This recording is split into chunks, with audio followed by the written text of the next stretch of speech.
السلام علیکم۔ ہم سب جانتے ہیں کہ یہ سود ایک گندگی ہے جو ساری نوع انسانی اس کے جال میں الجھ کر پھنس چکی ہیں۔ اب اس جال سے نکلنے کے لیے مختلف تدابیر، مختلف عملی اقدامات ہمیں کرنے کی ضرورت ہے۔ معاشرے میں یہ جو بدعنوانیاں اور یہ جو لوٹ مار ہے، سب مفاسد کے پیچھے یہی خباثت، سود کی خباثت کا بہت بڑا ہاتھ ہے۔ تو آئیے میں آپ کو کچھ ایسے تدابیر بتاتا ہوں جس سے ہم سود سے بچنے کی کوشش کر سکتے ہیں،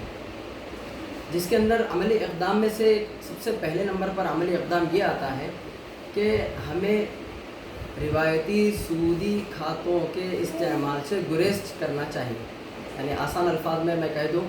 کہ ہمیں سیونگز اکاؤنٹ کا استعمال سے بالکل اپنے آپ کو اپنے آپ کو روکنا چاہیے، کیونکہ بہت سارے اپنے ہندوستان کے اندر ایسے بینکس کھل چکے ہیں جو انٹرسٹ کے زیادہ دینے پر اپنے لوگوں کو ابھارتی ہیں کہ آپ اپنا موٹی رقم ہمارے پاس جمع کیجئے، ہم آپ کو اتنے فیصد شرح سود آپ کو ہم دیں گے۔ تو ہمیں چاہیے کہ ہم اس کا متبادل یہ ہے کہ ہم اسلامی بینکوں کا استعمال کریں، یا نہیں تو ہم ہماری رقموں کو، ہماری جائیداد کو، چونکہ اس کو سرمایہ کاری نہیں کہتے، جائیداد کہتے ہیں، تو ہم جائیداد کو کسی مشارکے میں لگائیں، یا کم از کم آخری درجے میں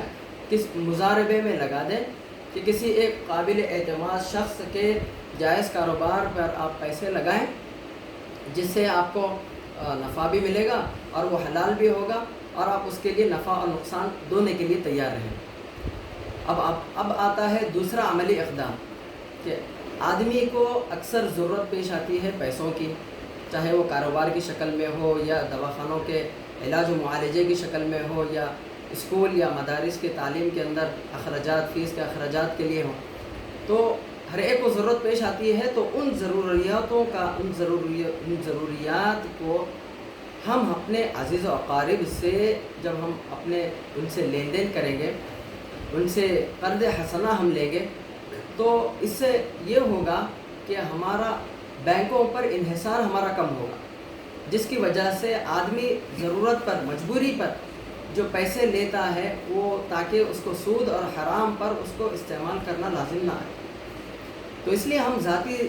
لین دین کے اندر ہمارا استعمال کم ہو، سود سے بچنے کی پوری کوشش کی جائے، کیونکہ اگر ہم ہمارے معاشرے کو اصل مسئلہ یہ آتا ہے کہ جب ہم قرض لیتے ہیں تو قرض وقت پر ادا نہیں کرتے، جس کی وجہ سے معاشرے پر اس کا غلط اثر پڑتا ہے،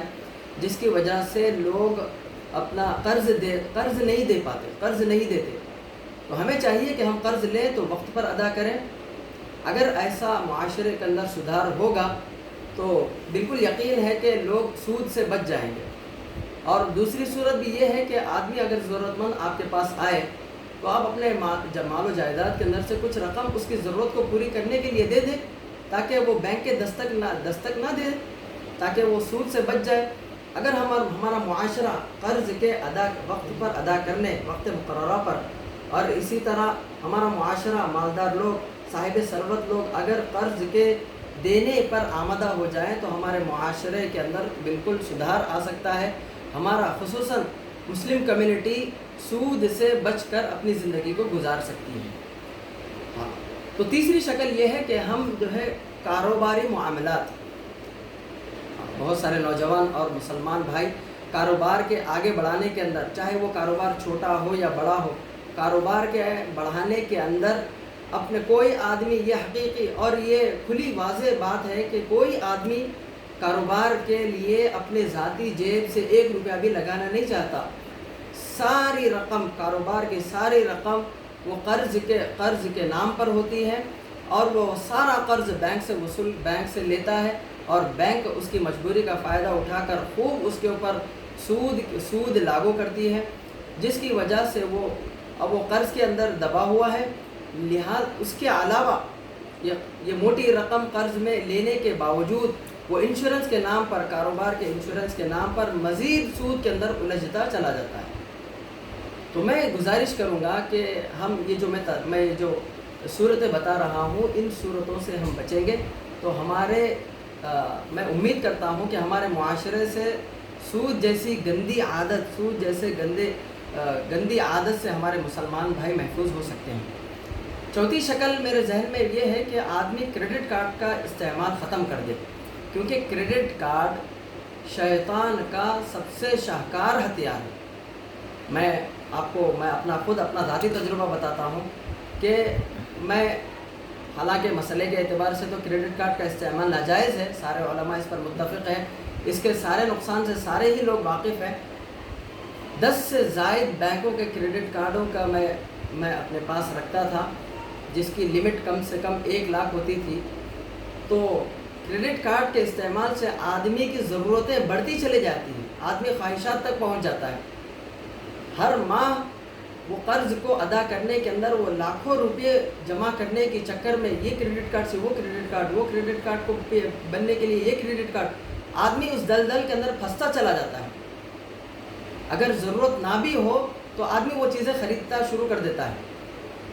تو اپنی ضرورتوں کو محدود کرے، اپنی ضروریات کو کنٹرول میں رکھے۔ انشاءاللہ اس سے فائدہ یہ ہوگا کہ ایک وقت آئے گا کہ آپ کے اندر ایک قناعت پیدا ہوگی، وہ قناعت لاکھ درجے بہتر ہے۔ آپ سودی معاملات کے اندر، سود ادا کرنے کے اندر آپ اس دلدل کے اندر پھنستے چلے جائیں، کیونکہ سود کے اندر نہ کسی آدمی کو سکون ملا ہے اور نہ اس کے اندر کبھی سکون رکھا ہے اللہ تبارک و تعالیٰ نے۔ اس سود کی گندگی سے ہندوستان کے بر اعظم نہیں بلکہ ساری دنیا، انگریز، سارے لوگ پریشان ہیں۔ سارے لوگ حلال راستوں کو تلاش کر رہے ہیں کہ اللہ تبارک و تعالیٰ نے قرآن مجید میں سود کی حرمت پر اور حلال کاروبار پر کیا کیا ہدایت دی ہے تاکہ وہ اس پر عمل کریں، ان رہنمائیوں کو، ان چیزوں کو وہ اپنی زندگی کے اندر لے کے۔ پانچویں شکل یہ ہے کہ آدمی EMI سے گریز کرے، کیونکہ یہ EMI ایک ایسا میٹھا زہر ہے، ایسا میٹھا خواب ہے کہ بڑی بڑی کمپنیاں، اچھی کمپنیاں آپ کو اشتہارات کے ذریعے آپ کے خواہشات کو بھڑکاوا دیتی ہیں۔ آپ ان کے اشتہارات کو دیکھ کر چاہے آپ کو اس چیز کی ضرورت نہ ہو، لیکن پھر بھی آپ وہ ضرورتیں، آپ کو ایسا لگے گا کہ وہ آپ کو فوری ضرورت ہے اور آپ اس چیز کے خریدنے پر آمادہ ہو جائیں گے۔ تو یہ شکلیں ایسی ہے کہ آدمی سود کے اندر ملوث ہوتا چلا جاتا ہے اور اس دلدل کے اندر، اس جال کے اندر پھنستا چلا جاتا ہے۔ اب ہمیں کرنا کیا ہے کہ اچھا تو جو مالدار ہے وہ پیسے کہاں رکھیں، سیونگز اکاؤنٹ نہ بنائیں، تو اس کے لیے مشورہ یہ ہے کہ آپ کرنٹ اکاؤنٹ بنائیں، اس کے اندر آپ کو سود کی ایک روپیہ بھی، سود کا 1% آپ کو نہیں دیا جاتا، اور اگر آپ کو سود مل بھی رہا ہو تو میرا مشورہ یہ ہے کہ آپ اس سود کی رقم کو جمع کر کے غربا اور مساکین کے اندر خرچ کر دیا کریں، مدارس کے اندر، ہسپتالوں کے اندر، اپنے مسلمان کمیونٹی کو مضبوط کرنے کے لیے آپ ان چیزوں کے اندر خرچ کیجیے۔ وہ مال آپ کے استعمال کے لیے تو حرام ہے، لیکن مستحقین کے استعمال کے لیے وہ مال حرام نہیں ہے، وہ مال ان کے لیے حلال ہے۔ یہ مسئلے کے طور پر میں آپ کے سامنے واضح کر دوں۔ تو اب ہمیں کرنے کا کام یہ ہے کہ ہم کم سے کم سود کے کاروبار سے، سود کے کاموں سے ہم اس کے اندر کم سے کم الجھیں۔ نبی پاک صلی اللہ علیہ وسلم فرمایا کہ ایک ایسا زمانہ آئے گا کہ جس کے اندر آدمی اگرچہ کہ سود نہیں کھاتا ہو لیکن وہ سود کے غبار سے بچ نہیں پائے گا۔ تو اس لیے میں گزارش کروں گا کہ آپ اپنے کاروبار کو، اپنے کاروباری معاملات کو، اپنے لین دین کو اور اپنے ضروریات زندگی کے ادا کرنے کے اندر سود سے کم بچا جائے۔